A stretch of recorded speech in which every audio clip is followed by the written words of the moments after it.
क्या बता रहे हो भाई साहब, बुखार कैसा भी हो 2 मिनट के अंदर उतर जाएगा? जी भाई साहब, कैसा भी बुखार हो, आपको डेंगू हो गया हो, मलेरिया हो गया हो, हाँ। नियादी बुखार हो गया हो, इससे क्या होता है, आपको बुखार जब आता है हाँ। तो आप काफी ज्यादा परेशान हो जाते हैं। हाँ। बुखार इतना भयानक आता है कि आपका टेम्परेचर होता है वो बहुत ज्यादा बढ़ जाता है, आपके शरीर से आंखों से दिखता नहीं है, शरीर में इतना टेम्परेचर होता है, आपका सर दर्द करने लगता है, आप चलने और फिरने में असमर्थ हो जाते हैं। जी। तो आप ये जो दवा हम बताएंगे आपको मात्र 2 बार ले लेने से आपका कैसा भी बुखार हो, डेंगू हो गया हो, आपको मलेरिया हो गई हो, नियादी बुखार हो गया हो, कोई प्रकार का बुखार आपको आ रहा हो, आपका बुखार जा नहीं रहा हो, दवा खाने से भी नहीं जा रहा होगा, तो ये जो दवा आप इस्तेमाल करेंगे तो इसको मात्र इस्तेमाल करने से 2 बार इस्तेमाल कर लेंगे। हाँ। आपका जैसा भी बुखार होगा छू मंतर हो जाएगा चुटकियों में से 2 दिन पीने से, मात्र 2 दिन पीने 2 से? दिनों से पीने से क्या होता है, आपको बुखार आ गया, आप बुखार में कभी कभी होता है प्लेटें आपकी डाउन हो जाती डेंगू में, तो आपकी जान की खतरा होता है, आप बहुत ज्यादा परेशान रहते हैं। देखिए आजकल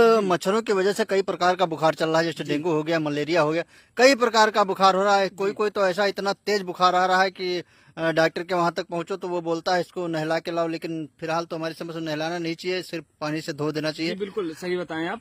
तो बुखार में कई क्वालिटियां होती हैं, आपको बुखार आ गया तो समझो बहुत सारी प्रॉब्लम हो गई आपको। अच्छा, बुखार में जैसे मलेरिया का बुखार आता है तो उसके क्या क्या लक्षण होते हैं? मलेरिया में आपको सर दर्द की प्रॉब्लम होगी, आंखों से धुंधला दिखने लगेगा, और जो डेंगू में प्रॉब्लम होती है आपके शरीर में कुछ भी रह नहीं जाएगा, आपको थकान ज्यादा महसूस होगी, आप चलने फिरने में असमर्थ हो जाएंगे, और आपको जब बुखार डेंगू वाला आता है तो पूरा शरीर हीट हो जाता है। ये लक्षण होते हैं, मलेरिया का अलग लक्षण होता है, डेंगू का अलग लक्षण होता है। डेंगू का बुखार आता है इतना ज्यादा काफी हीट हो जाता है, जैसे हीट हो गया शरीर आपका, तो उसमें हार्ट फेल होने का भी दिक्कत रहता है? बिल्कुल होता है, हार्ट नहीं फेल होता है, आपकी जो दिमाग की नसें होती हैं ये फट जाती हैं, ये फट जाते हैं, टेम्परेचर जो होता है बहुत हाई हीट हो जाता है, तो जो दिमाग की नसें होती हैं तो नसों में बहुत ज्यादा हीटिंग की वजह से आपका सर फट जाता, सर की जो दिक्कतें होती हैं इसमें नस ब्लॉक हो जाती है, नस ब्लॉक होने के कारण अचानक से ब्रश होती है तो आपकी जान की खतरा हो जाता है, मतलब आपको डेंगू 400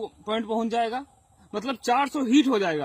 आप थर्मामीटर से नापेंगे तो 400 के आसपास तक बुखार चला जाता है, तो आप लोग दवा भी लेते हैं डॉक्टर से, नहीं फायदा हो रहा है। तो इसको जिसको बुखार आया है या नहीं आया है, अब मात्र इसको पहले से आप पी लेंगे, मतलब आया हो या ना आया हो, आप पहले से यूज कर सकते हैं। पहले से यूज कर लेंगे तो आपको डेंगू ना मलेरिया ना नियादी कोई प्रकार का बुखार नहीं। चलिए बता दीजिए कौन सी दवा है? ये पौधा आपके सामने लगा हुआ है, इसको बोलते हैं चिरैता। चिरैता का? इसको चिरैता नाम से जाना जाता है। ये मार्केट में किसी भी पंसारी के दुकान पे सूखा मिल जाएगा, और ज्यादा महंगा भी नहीं, 40 रुपए का 100 ग्राम मिलेगा आपको। ये चिरैता का पेड़ है, आप पहचान लीजिए, आपके आसपास लगा होगा तो ले लीजिएगा, या पंसारी के दुकान